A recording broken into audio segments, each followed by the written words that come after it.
नमस्कार, मैं हूं प्रवीण दुबे। 10 नवंबर को आने वाले उपचुनाव के नतीजों में कांग्रेस या बीजेपी में से किसी एक के हिस्से में बहुमत क्या इतना मुश्किल है? क्या एमपी में इस उपचुनाव के बाद सत्ता बनाने या बचाने मंडी लगाने की नौबत आ सकती है? यह सवाल न्यूज 18 का या फिर मेरा नहीं है, यह सवाल सियासी दलों के दरवाजे से ही आया। हर घंटे बदल रहे प्रदेश के राजनीतिक घटनाक्रम में यह कयास मेरी जुबान पर आया जरूर है, लेकिन निकला इस प्रदेश के दो बड़े नेताओं के श्रीमुख से है। सबसे पहले पूर्व मुख्यमंत्री कमलनाथ, उन्होंने कांग्रेसी विधायकों के साथ निर्दलीय विधायकों को प्रलोभन देने का बयान दिया था। अब मुख्यमंत्री शिवराज सिंह चौहान का बड़ा आरोप कमलनाथ पर कि वे बीजेपी विधायकों से संपर्क कर रहे हैं। इसमें दिलचस्प ये कि मुख्यमंत्री शिवराज के इस बयान के कुछ देर पहले ही कांग्रेस के पूर्व मंत्री सज्जन सिंह वर्मा ये खुलासा करते हैं कि बीजेपी को डर है कि कहीं उसके विधायक पार्टी न छोड़ जाएं, लिहाजा इन विधायकों को संभालने के लिए सीहोर में 2 रिसोर्ट बुक कर दिए गए हैं। इस बीच बीजेपी ने वोटिंग के बाद काउंटिंग की तैयारियों को लेकर बीजेपी मुख्यालय में अहम बैठक भी बुलाई। उधर कांग्रेस मुरैना में वोटिंग के दौरान हुई हिंसक घटनाओं के विरोध में सड़क पर नजर आई और इसी मामले में आज कमलनाथ ने एक वीडियो भी जारी किया, अफसरों को चेताया और कहा कि राजनीतिक संरक्षण कभी स्थायी नहीं होता। याद कीजिए, अफसरों को लेकर ऐसा ही बयान कमलनाथ ने 2018 के विधानसभा चुनाव के दौरान भी दिया था और कहा था कि 11 के बाद 12 तारीख भी आती है। तब नतीजे 11 दिसंबर को आए थे। तब दोनों तरफ से बहुमत के दावे भरपूर थे, लेकिन बयानों में उतरती ऐसी आशंकाएं नहीं थी। तो आज जवाब तो देना होगा। मैं सीधा सवाल, उपचुनाव के नतीजे में इस बार बहुमत सीधा आएगा या मंडी लगेगी?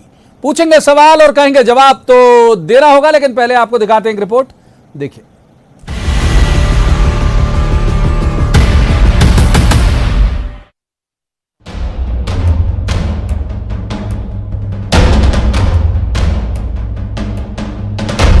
भाजपा ने रिसोर्ट बुक कर लिए हैं सीहोर में, क्रिसेंट और क्लार्क 2 रिसोर्ट बुक किए हैं, जो मेरी जानकारी है। तो भाजपा भी समझ गई है कि सरकार उनकी बन नहीं रही है, कहीं उनके विधायक टूट न जाएं। तो 28 सीटों के उपचुनाव के नतीजों के पहले सियासी उठापटक के बीच आज की सुबह कांग्रेस के पूर्व मंत्री सज्जन सिंह वर्मा के इस बयान के साथ हुई। इसके ठीक बाद सीएम शिवराज सिंह चौहान का बयान जवाब तो पूर्व सीएम कमलनाथ की उस बात का था जिसमें उन्होंने कहा कि बीजेपी कांग्रेस और निर्दलीय विधायकों को प्रलोभन दे रही है, लेकिन उनका बयान कांग्रेस के सूत्रों से आई खबर को अप्रत्यक्ष रूप से आगे बढ़ा रहा था। मेरा आरोप है कमलनाथ आज भी भारतीय जनता पार्टी के विधायकों को फोन कर रहे हैं,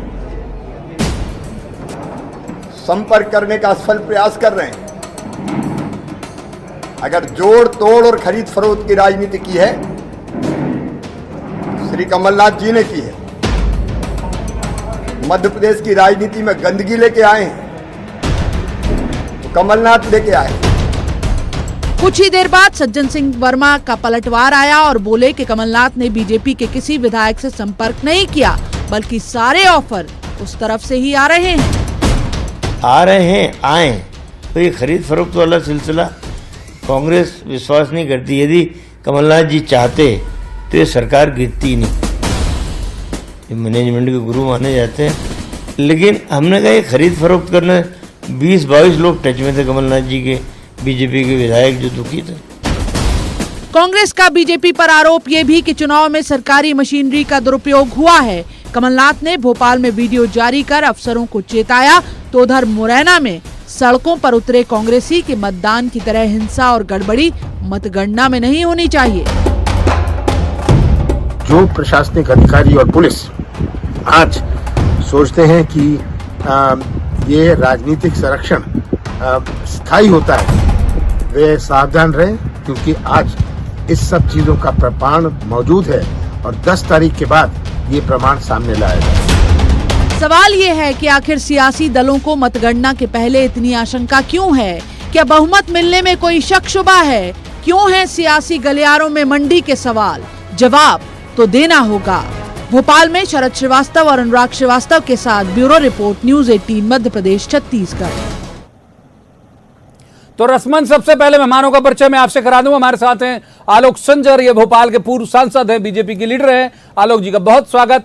दूसरे मेहमान जेपी धनोपिया, ये पिछड़ा वर्ग आयोग के अध्यक्ष हैं, कांग्रेस के वरिष्ठ नेता हैं। धनोपिया जी का बहुत स्वागत। और तीसरे मेहमान पत्रकारिता का चर्चित चेहरा है, अच्छे राजनीतिक विश्लेषक हैं दिनेश गुप्ता। दिनेश जी का बहुत स्वागत है। शुरुआत कर लेते हैं धनोपिया जी से, क्योंकि ज्यादा जो सवाल उठ रहे हैं उन्हीं की तरफ से। धनोपिया जी, क्यों लग रहा है कि मंडी जो है वो सजेगी चुनाव के बाद, जबकि एग्जिट पोल तो कह रहा है कि ठीक ठाक पोजीशन में आ रही है बीजेपी सरकार में? एग्जिट पोल क्या कह रहे हैं ये मैं समझता हूं कि हर बार देख चुके हम लोग, 2018 में भी देख चुके, उससे पहले भी देख चुके। इसलिए एग्जिट पोल की चर्चा करना एक अलग सब्जेक्ट हो सकता है, उसकी आज आवश्यकता नहीं है। लेकिन जो मंडी वाली बात है, जो खरीद बिक्री वाली बात है, वो आपके सामने है। जिस तरह के हालात बने हैं कि अभी आपने देखा कि हर चुनाव के अंदर जब प्रचार चरम पर था, तब राहुल लोधी को उन्होंने खरीद के क्या मैसेज दिया था? कहाँ है वो राहुल लोधी जो 2 दिन पहले तक कांग्रेस का प्रचार कर रहा था और 2 दिन में उसे करोड़ों रुपए का भुगतान कर खरीद लिया गया और उसके बाद वो गायब कर दिया गया। अभी इन्होंने जिस तरह से लोगों को, विधायकों को बुलाया, बीएसपी को बुलाया, निर्दलीयों को बुलाया, उनके साथ सौदेबाजी कर रहे हैं। क्यों कर रहे हैं? अगर आपको इतना ज्यादा भरोसा है तो आप में घबराहट किस बात की बची हुई है भाई? आपकी इस घबराहट से साफ लग रहा है। और फिर अभी आज सही आदरणीय सज्जन वर्मा जी ने बताया कि 2 रिसोर्ट उन्होंने बुक कर लिए हैं। 7 तारीख से लेकर 11 तारीख तक सारे विधायकों को वहां कंट्रोल रखना चाहते हैं। तो डर क्यों है? डर इसलिए है क्योंकि आपको मालूम है कि आपको बहुमत नहीं मिल रहा है और कांग्रेस पार्टी के पक्ष में अच्छा निर्णय आ रहा है। इसलिए निश्चित रूप से भारतीय जनता पार्टी में घबराहट मची है और घबराहट के कारण ही जो इनका चरित्र है कि बोर्ड से सरकार नहीं बनती तो नोट से सरकार बनाने का प्रयास करते हैं और वही प्रक्रिया अपनाने का प्रयास कर रहे हैं। लेकिन मंसूबे इनके पूरे नहीं होंगे क्योंकि प्रदेश की जनता ने जो जनादेश दिया है वो 10 तारीख को आपके सामने आ जाएगा। ठीक है, आलोक संजर जी, घबराहट है आपकी और आप लोग मंडी लगाने वाले हो, ये आरोप लगा रही है कांग्रेस। ये भी कहा पूर्व मंत्री सज्जन वर्मा ने कि 2 रिसोर्ट भी बुक करा लिए, तो करा लिए क्या? भाई रिसोर्ट यदि सीओर में है तो हमारे एमएलए का रिसोर्ट है, उसका बुक कराने की आवश्यकता क्या है? और जहां तक सवाल है तो पुरानी कहावत है, नाचना है आंगन टेढ़ा। और अभी जो है कांग्रेस के जो आज एग्जिट पोल आया है तो कांग्रेस के जो भावनाओं के पंछी उड़ रहे थे, आज उनके पंख अपने आप कट गए हैं, वो धाराशाही हो गए हैं। अब तो 3 दिन बाद जो कहना है कि नहीं कितने बार कल हजूर अभी सामने आने वाले हैं और 10 तारीख को दोपहर 12 बजे तक तो कांग्रेस के 12 बज ही जाएंगे। तो वो सामने स्पष्ट दिखाई दे रहा है। जो शिवराज सिंह चौहान जी ने और भारतीय जनता पार्टी के नेताओं ने, प्रदेश अध्यक्ष जी ने, सबने मिलकर जो संयुक्त रूप से काम किया है तो निश्चित रूप से प्रदेश की जनता को जीतने का, दिलों को जीतने का काम किया है। और जो दिलों को जीत लेता है वो चुनाव जीत ही लेता है। और उसके विपरीत यदि हम देखें तो कांग्रेस के जितने भी नेता थे, आदरणीय दिग्विजय सिंह जी ने तो ये बोला कि मैं T20 पे विश्वास रखता हूँ, आखिरी दिनों में, आखिरी ओवर्स में खेलूंगा। तो ये राजनीति, ये T20 थोड़ी ना है। यहाँ पे तो यदि आप जनता के बीच में काम नहीं करोगे और आप सोचोगे आखिरी ओवर्स में जाकर मैं छक्के मार के चुनाव जीत लूंगा, तो मुझे लगता है कि ये भ्रम है। और कांग्रेस के सारे जितने बड़े नेता हैं, जितने नामों को मैं जानता हूँ, इस चुनाव में उनके कहीं चेहरे भी दिखाई नहीं दिए। तो उससे स्पष्ट दिखाई देता है कि कांग्रेस में एक व्यक्ति अकेला चना भाड़ फोड़ने की कोशिश कर रहा था। सिर्फ वो कोशिश ही रही, लेकिन उनको भी पता था कि चुनाव भारतीय जनता पार्टी जीत रही है और बहुत बहुमत से जीत रही है। तो इसलिए मुझे लगता है कि 28 सीटों में अधिकांश सीटें जो है भाजपा जीतने वाली है। हमारे नेताओं ने तो घोषणा की है कि उनका मनोबल बढ़ा हुआ है कि 28 के 28 जीतेंगे। ठीक है, एक बार दिनेश जी का रुख करते हैं। दिनेश जी, वही सवाल लेके कि बहुमत सीधा मिलेगा या मंडी लगेगी, और ये मेरा भी नहीं है सवाल, आपका भी नहीं है, ये तो बड़े 2 नेताओं के, कांग्रेस बीजेपी दोनों नेताओं की तरफ से आया है कि तोड़ फोड़ की गुंजाइश दोनों तरफ चल रही है। दिनेश गुप्ता जी।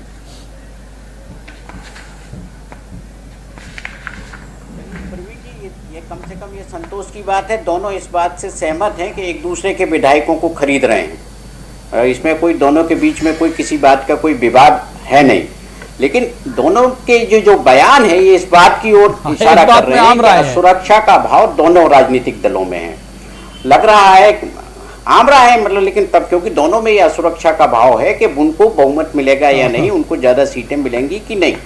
आप देखिए प्रवीण जी, जो मॉडल अब मध्य प्रदेश के सामने आया है वो मॉडल जो है ये है कि आपको इस्तीफा देकर चुनाव लड़ना होगा। अब वो फ्लोर क्रॉस करने से कोई काम नहीं होना।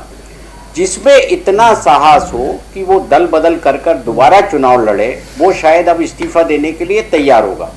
अन्यथा वो जहां है वहां चुपचाप बैठा रहेगा और आप जो है कोई भी एक अनुमान लगाते रहिए, कुछ भी लगाते रहिए। इसके साथ साथ ये सबसे ज्यादा महत्वपूर्ण चीज है कि सबसे बड़ा राजनीतिक दल इन दोनों में से कौन होता है। सबसे पहले संवैधानिक आवश्यकता है कि उसको सरकार बनाने के लिए आमंत्रित किया जाए। समर्थन की तो बात बाद में आती है। यदि नंबर गेम में जो पार्टी आगे होगी और वही सरकार बनेगी, उसी के बाद देखा जाएगा कि कोई मंडी लगती है या नहीं लगती। ठीक है, जेपी धनोपिया जी बहुत महत्वपूर्ण बात कह रहे हैं। दिनेश गुप्ता जी ये कह रहे हैं कि भाई इस तरह से अगर देखा जाए कि कौन बहुत करीब है, मतलब किसका लक्ष्य जो है वो कम है, वो तो बीजेपी का है। तो वो कह रहे हैं कि अगर नंबर 1 पार्टी बन के उभरी तो फिर ऐसे में, और ये तो आलोक जी दावा कर रहे हैं कि वो तो दम से ही आगे जा रहे हैं और कोई दिक्कत होगी नहीं, तो फिर ये एक बात और जो दिनेश जी की बात है वो और उसमें ऐड ऑन कर देता हूं कि कौन विधायक होगा जो इस वक्त अब इस्तीफा देने की सोचेगा या आपके साथ जाएगा? देखिए प्रवीण जी, दो बातें महत्वपूर्ण हैं। आदरणीय दिनेश गुप्ता जी बहुत वरिष्ठ पत्रकार हैं, वो सारी बातों के स्पष्ट उन्होंने कहा भी है। 35 करोड़ रुपए भुगतान हुआ, सरकार गिरी और चुनाव लड़ता है प्रत्याशी, और भाजपा ने चुनाव लड़ाया है मंत्री को। मंत्री कौन से कानून से बना दिया था, कौन से हिस्से बनाया था? संविधान का लकूने का फायदा उठाकर उन्होंने उसकी संविधान की धज्जियां उड़ाते हुए एक व्यक्ति को प्रत्याशी बना दिया। 1 साल की विधायकी थी जिसमें इस्तीफा देकर गया था, उसको आपने मंत्री बना दिया, मंत्री चुनाव लड़ा दिया। मंत्री चुनाव कौन सा लड़ता है? जब सरकार का कार्यकाल पूरा हो जाता है, जो सरकार सत्ता में होती है, वो जो मंत्री होता है वो चुनाव लड़ता है। इन्होंने मंत्री बनाया, नया सिस्टम पैदा कर दिया मध्य प्रदेश के अंदर, एक नया सेटअप खड़ा कर दिया है, नया आइटम लेके आ गए ये लोग कि साहब अब तो मंत्री बना के चुनाव लड़ाई करेंगे, 5-5, 10-10 करोड़ में लोगों को बैठक करेंगे और चुनाव लड़ाई करेंगे। भैया मंत्री बनोगे आप, जीतोगे। मैं वही आपसे कह रहा हूं ना, तो इसलिए ये बात है कि कौन लड़ेगा, आप कोई नहीं लड़ेगा। लेकिन इस तरह हालात बने हैं ना, 35 करोड़ का भुगतान, मंत्री पद, सरकार आपके साथ, पूरे प्रशासन आपके साथ, कलेक्टर आपके साथ, मशीनरी आपके साथ, गोलियां चले तब भी रीपोलिंग नहीं होगी, आप बेफिक्र रहिए, स्याही लगे नहीं लगे मतदान माना जाएगा, महिलाओं को रोका जाएगा तो भी मतदान नहीं रुकेगा, पूरा गुंडागर्दी और सारी बाहुबली दिखाएंगे, कोई कुछ नहीं कहेगा कि पुलिस अपनी है, सरकार अपनी। ऐसे अगर होंगे तो चुनाव ऐसे ही होंगे। लेकिन मैं आपको बताना चाहता हूं कि आदरणीय आलोक संजय जी जो बोल रहे हैं कि हमारे पास पूरा बहुमत आ रहा है, तो ये बात जो उन्होंने कही है, मैं ऐसा कहता हूं धैर्य रखें। 10 तारीख को आपको मालूम पड़ जाएगा किसका आ रहा है। मैं आज को फिर कहना चाहता हूं दावे के साथ कि मध्य प्रदेश जनता ने बिकाऊ लोगों को पसंद नहीं किया है। उन्होंने इस देश के अंदर एक नया काम किया है कि लोकतंत्र के हत्यारे उनको स्वीकार नहीं किया है। और आप देखेंगे 28 से 28 सीटों पर कांग्रेस पार्टी बढ़त रहेगी और बहुत ज्यादा बहुमत के साथ चुनाव जीतेगी, क्योंकि लोगों ने इस बार जनता ने चुनाव लड़ा है, पार्टियों को चुनाव नहीं है। लोकतंत्र की हत्या करने वालों को घर बैठाने का काम किया है, लोकतंत्र की नई परंपराओं को गढ़ने वाले लोगों को दरकिनार किया है, लोकतंत्र को देश के अंदर बदनाम करने वाले लोगों को घर बैठाना है। एक बार आलोक संजय जी का रुख कर लेते हैं। आलोक जी, बहुत सारा बाहुबल, धन बल, प्रशासनिक बल, सब तरह का दुरुपयोग आपने किया जो ध्वनित हो रहा है जेपी धनोपिया जी की बातचीत से, उसके बावजूद उनका ये कहना है कि वो आ जाएंगे। और एक चीज और, जो आज एक वीडियो जारी किया कमलनाथ जो प्रदेश कांग्रेस अध्यक्ष हैं, पूर्व मुख्यमंत्री हैं, उन्होंने कहा कि मुरैना में रीपोलिंग नहीं हुई तो इसका अफसोस है, क्योंकि उनका कहना है कि भाई चुनाव आयोग को ध्यान देना चाहिए था वहां बूथ और आलोक संजय मैगांव में। वस्तुतः मैं एक उदाहरण की बात करना सकता हूँ कि एक व्यक्ति ने बहुत बढ़िया पेड़ लगाया और जब उसमें फल आने लगे तो उन्होंने उसको काट दिया, और जब कटकर वो धाराशायी हो गया, नीचे गिर गया, तो उसके बाद कह रहे हैं फल खाने को नहीं मिल रहे। तो ये कांग्रेस की स्थिति है, इनकी आशा, इनकी आकांक्षा, इनके अभिप्राय सब ठोकर खा चुके हैं। अब ये सिर्फ चिल्लाने के अलावा और इस तरह की बातें करने के अलावा, आरोप लगाने के अलावा इन्होंने कुछ नहीं करा। जनता के बीच में जाकर बहुत कोशिश करी कि 35 करोड़ रुपए, लेकिन कहीं प्रूफ नहीं दे पाए। फिर दूसरा इन्होंने कहा कि मंत्री चुनाव लड़ा, तो मंत्री तो आपने बनाए थे, अपने मंत्रियों को आपने संभाल के नहीं रखा, अपने नेताओं को आपने संभाल के नहीं रखा, उनकी बेइज्जती करते रहे। जी नहीं, 14 लोगों को बनाया आलोक जी, आप गैर विधायकों से मिल रहे हैं या मंत्री से गैर विधायकों को आलोक जी कह रहा हूँ। तो मैं कुल मिलाकर ये है वो ये 14 गैर विधायक मंत्री थे आलोक जी, और सिर्फ 10 तारीख तक ये फिर मैं धनोपिया जी, मैं आपकी बात सुन तो रहा हूँ, सुन तो लीजिए आप मेरी बात को भी। तो मेरा ये कहना है कि अभी 10 तारीख तक जितना हल्ला और मचा सकता है मचा सकते हैं, मचान दीजिए। फिर 10 तारीख का जब परिणाम आ जाएगा उसके बाद फिर हम जब बैठेंगे तब मुझे लगता है कि मौन दर्शक की तरह सब लोग बैठने वाले हैं।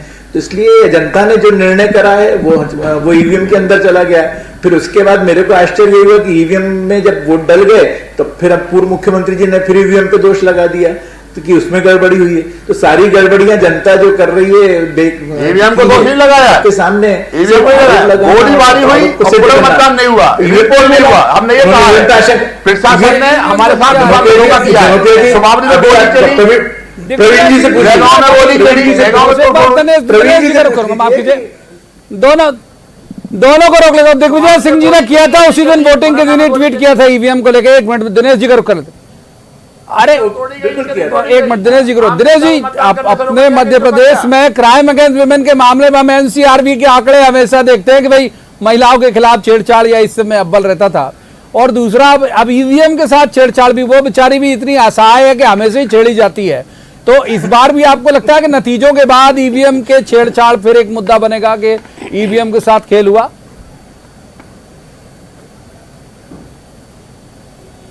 प्रवीण जी, मैं एक चीज जो नहीं समझ पा रहा हूं कि आप जो लगातार ये जो वीडियो वॉर है ये कहां से चालू हुआ और किसने ये शुरुआत की कि जो है विधायकों को खरीदा जा रहा है। ये जब वोट डल गए, नतीजों का इंतजार किए बगैर, मतलब आप एक नतीजे पर पहुंच गए और आरोप प्रत्यारोप शुरू कर दिया, क्योंकि इन सब चीज़ों आरोप प्रत्यारोपों से अभी बहुत ज़्यादा कुछ होना नहीं है। आप यदि मान लीजिए पोलिंग नहीं कराया, ये इलेक्शन कमीशन ने नहीं कराया, उनके सेंट्रल ऑब्जर्वर की ट्वीट से ज़्यादा महत्वपूर्ण चीज़ ये है, क्या इलेक्शन कमीशन ने ऑब्जर्वर से रिपोर्ट भी नहीं मांगी या वहाँ की घटना सत्य थी या नहीं थी, ये पुष्टि करने का काम तो वो करते ही हैं। तो आरोप प्रत्यारोप से ज़्यादा जरूरी ये महत्वपूर्ण ये है कि हमारे पास फीडबैक क्या है।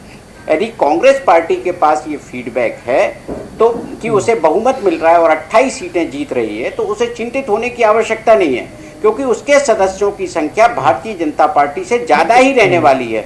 वो यदि विधायक तोड़ेंगे भी, इस्तीफा भी दिलाएंगे तो कितने दिलाएंगे, फिर कितनी बार इस्तीफा दिलाएंगे, और फिर जो माइंड सेट होगा वो भारतीय जनता पार्टी के लिए भविष्य के लिए बहुत घातक साबित होगा। तो मुझे नहीं लगता कि उनकी ये आशंका सही निकलेगी।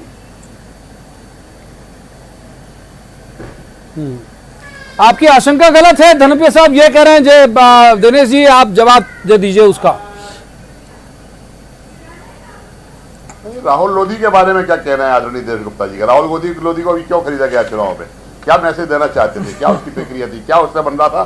क्या बिगड़ रहा था? ना सरकार बन रही थी ना सरकार गिर रही थी, लेकिन संख्या बल कम करने के लिए अगर 28 जीत जाएंगे तो 116 ना हो जाए, इसलिए उन्हें कम करके 115 पे खड़ा कर दिया।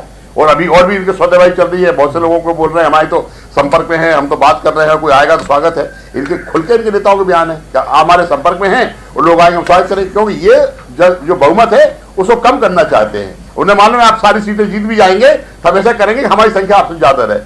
ये लोकतंत्र के साथ बेईमानी है, ये लोकतंत्र के साथ में दुराचार है, ये लोकतंत्र के साथ में परिणाम नहीं बदल पाएंगे ना।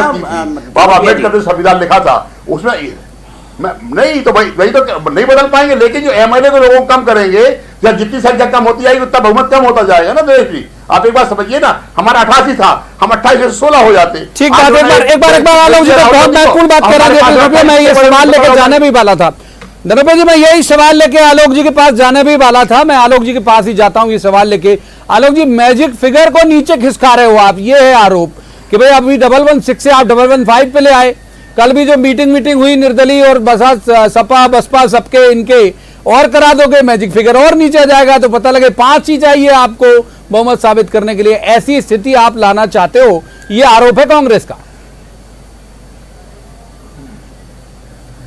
वस्तुतः अपने घर के बर्तनों को संभाल के रख नहीं रहे हैं और आपस में बर्तन टकरा रहे हैं, और उसका जो आवाज आ रही है वही आवाज है अंदर चोर रहते हैं ना सर कांग्रेस के लोग। आपने क्यों नहीं अपने चोर रहते हैं ना, अपने चोर चोरी करने ले जाते हैं, है ना, चोरी करने जाते हैं। आप संवाद करो नहीं, आपके पास अपने क्षेत्र के विकास की बात लेकर आए तो आप सारा जो पैसा आप छिंदवाड़ा ले जाओ।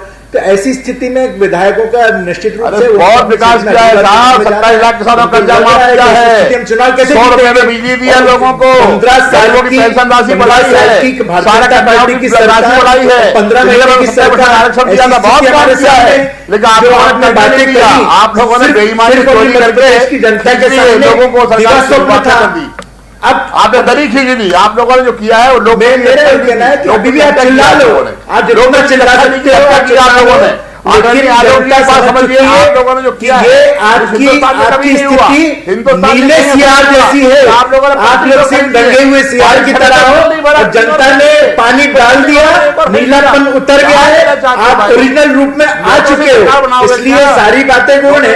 और इसलिए प्रवीण भाई मेरा ये कहना है कि एक एक करके बोलेंगे तो समझ में आएगा। अन्यथा धनुप्रिया जी तो एक बार दिनेश जी का रुक और कर लेते हैं। दिनेश जी का रुक एक बार दिनेश जी का रुक और कर लेते हैं। दिनेश जी, जो एग्जिट पोल अलग अलग एजेंसीज के द्वारा अभी सामने आए, वो कह रहे हैं कि आप बीजेपी जो है 16 सीटों के आसपास जीत रही है। आपको लगता है ठीक होंगे ये एग्जिट पोल के फिगर? बीजेपी कांग्रेस नहीं माने, हम तो उसकी चर्चा कर ही सकते हैं। हम तो उसी ईवीएम को मानेंगे जो उससे नतीजे निकल के आएंगे। देखिए, माइंड सेट कुछ भी वोटर को आज आप रीड नहीं कर सकते हैं कि वो कहाँ देकर आया है। एक अनुमान होता है एग्जिट पोल भी, तो वो जो है बता रहे हैं कि 16-12 की स्थिति। ये 16-12 की स्थिति आज की नहीं है। एग्जिट पोल क्या बता रहे हैं मध्य प्रदेश में, तो ये उसी दिन से चर्चा हो रही है जब से ये उम्मीदवारों की घोषणा कांग्रेस पार्टी ने की है। क्योंकि भारतीय जनता पार्टी के जो उम्मीदवार थे वो तो जैसे जैसे इस्तीफे देते जा रहे थे, उनकी उम्मीदवारी भी तय होती जा रही थी कि कौन किस क्षेत्र से चुनाव लड़ेगा। तो जो भारतीय जनता पार्टी के उम्मीदवारों की घोषणा के बाद ये मध्य प्रदेश में एक सामान्य जो है धारणा बनती जा रही थी कि 16 सीटें बीजेपी को मिल जाएंगी। लेकिन एक्चुअल में ये है कि नहीं है, ये आप देखिए अलग अलग रीजन में जो अलग अलग सीटों पर जो हम जब एनालिसिस करते हैं तो बहुत सारी चीज़ें डिफरेंट होती हैं। तो हमें 10 तारीख का इंतजार ही करना बेहतर है कि कितनी सीटें मिलती हैं, 16 मिलती हैं, कम मिलती हैं या ज़्यादा मिलती हैं। चलिए, एग्जिट पोल से हटके एक सवाल और कर लेता हूं कि क्या बहुत क्लोज होगा कॉन्टेस्ट? आपको लगता है कई जगह बहुत नजदीकी मुकाबला होगा, कुछ हजार कुछ 100 के बीच में?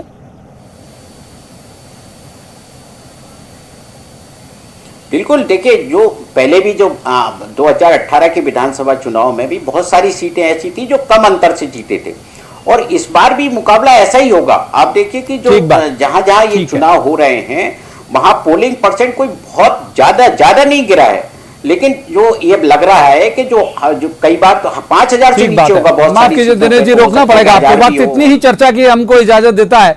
मुझे इसी वक्त तीनों मेहमानों का शुक्रिया अदा करना पड़ेगा, लेकिन ये बात तय है कि दिलचस्प है चुनाव। फिर भी जिस तरह की खबरें आ रही हैं उससे लग रहा है कि बीजेपी के लिए मुश्किल ऐसी उतनी ज्यादा नहीं है, क्योंकि एग्जिट पोल भी उसी तरह कह रहा है, उसको फिगर भी उतना ज्यादा नहीं चाहिए। फिर भी इस सब के बावजूद चूंकि वोटर तय करता है, असली निर्णायक वही है, तो इंतजार करना होगा हमको 10 तारीख तक को। 10 को स्पष्ट हो जाएगा कि किसके साथ खड़ा है एमपी का मतदाता। आज की इस चर्चा में इतना ही। अब मुलाकात होगी सोमवार को किसी खास मसले पर, बल्कि इसी खास मसले पर खास पैनल के साथ बैठेंगे और कहेंगे, जवाब तो देना होगा। तब तक आप देखते रहिए न्यूज़ 18 मध्य प्रदेश छत्तीसगढ़।